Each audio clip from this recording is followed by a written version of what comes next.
টি-20 বিশ্বকাপের সুপার 8-এর গুরুত্বপূর্ণ ম্যাচে ইংল্যান্ডকে 147 রানে আটকে দিয়েও জয় পেল না শ্রীলঙ্কা। ব্যাটিং ব্যর্থতায় 51 রানে বড় ব্যবধানে হার হলো স্বাগতিকদের।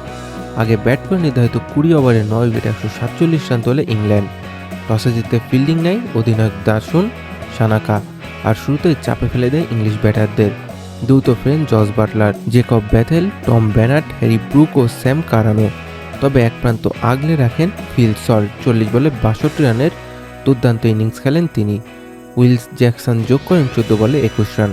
শ্রীলঙ্কার হয়ে ভেল্লা লাগে 26 রানে 3 উইকেট নেন। মাধুসংখ্যা থিকসানা পান 2টি করে উইকেট। 148 রানের লক্ষ্য তারা শুরু থেকেই সন্দেহহীন ছিল শ্রীলঙ্কা। নিয়মিত বিরতিতে উইকেট হারিয়ে 95 রানে গুটিয়ে যায় তারা। পাথন নিশাঙ্ক ও কুশল মেন্ডিসরাও ব্যর্থ হয়। লড়াইয়ের চেষ্টা করেন সানাকা, 24 বলে 30 রান করেন, তবে সেটিও হারের ব্যবধান শুধুমাত্র কমায়। ইংল্যান্ডের হয়ে উইল জ্যাকসন 22 রানে 3 উইকেট নেন। জাফরা আর্চার, লিয়াম ডন্স ও আদিল রশিদ নেয় 2টি করে উইকেট।